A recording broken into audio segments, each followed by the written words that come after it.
এইবার ওমর রাদিয়াল্লাহু তাআলা আনহুর সামনে যারা বসা ছিলেন, ওমর খুতবা দিতেছিলেন। তখন ওমরের যুগ ছিল। ওমর রাদিয়াল্লাহু তাআলা আনহু তিনবার কথাটা বলছেন, ইয়া সারিয়াতাল জাবাল, হে সারিয়া, পাহাড়ের উপরে আসো, সেখানেই থাকো, পাহাড় ছাইরো না। উহুদের ময়দানে পাহাড় ছাড়ার কারণে 70 জন শহীদ হয়েছিল। সারিয়া রে, পাহাড় ছাইরো না, জায়গায় দাঁড়ায় থাকো, পিছনে শত্রু আছে।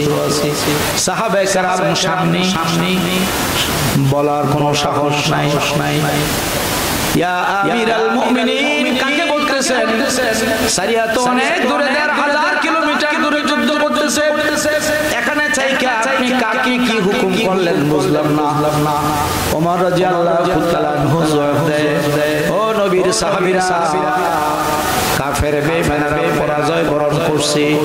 সারিয়া পাহাড়ের উপরে দাঁড়ায় রয়েছে, তীরন্দাজ বাহিনী। এরা মনে করছে সব যখন চলে গেছে আমরা নিচে নামি, কিন্তু আমি তাকায়া তাকায়া দেখতেছি কাফের বেঈমানরা চতুর্দিকে উগি পাইতে রয়েছে। যদি সারিয়া ওই পাহাড়ের উপর থেকে নিচে নামে, তাহলে সাথে সাথে তাদের মুসলমানদের উপর আক্রমণ করবে। এই দৃশ্যটা আমি মসজিদের ভিতরে থেকে দেখছি। আল্লাহু আকবার, জোরে বলে। 1.5-2 মাস পরে ওই সারিয়া যুদ্ধ শেষ করে সাহাবায়ে কেরামদেরকে নিয়ে যখন মদিনায় আসলেন, মদিনায় আসার পরে এইবার সাহাবায়ে কেরাম তাকে ধরলেন, সারিয়া রে, এত তারিখে জুমার নামাজের সময়, খুতবা দেওয়ার সময় তুমি কোন জায়গায় ছিলা এবং তুমি তোমার কানে কিছু শুনছিলা? সারিয়া বলে, তখন জুমার নামাজের টাইমে যুদ্ধ অবস্থায় ছিলাম। আমি তীরন্দাজ বাহিনীর একজন, আমি ছিলাম সর্দার। আমি পাহাড়ের উপরে দাঁড়াইছিলাম, আমি নামতেছিলাম। যখন নামতেছিলাম তখন একজন কাফেরও আমার সামনে ছিল না। আমি মনে মনে বলেছিলাম কাফেররা যেহেতু চলে গেছে, এখন আমি নামি।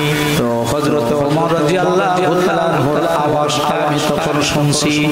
তোমরা কথা বলতেছো, তোমাদের সামনে দাঁড়ায় আমি কথা শুনতেছি। যেই রকম শুনতেছি,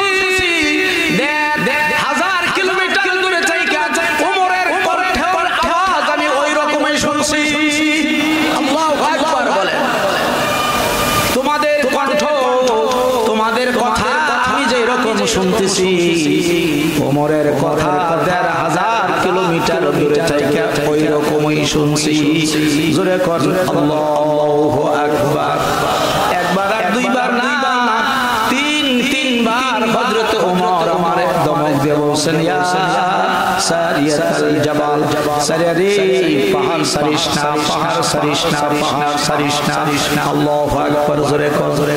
এটা সামরার চোখ দিয়া দেখেন রে ভাই, এটা অন্তরের চোখ দিয়া হযরত ওমর রাদিয়াল্লাহু তাআলা আনহু 1000 কিলোমিটার দূরে দেখেছেন। জোরে কোন সুবহানাল্লাহ।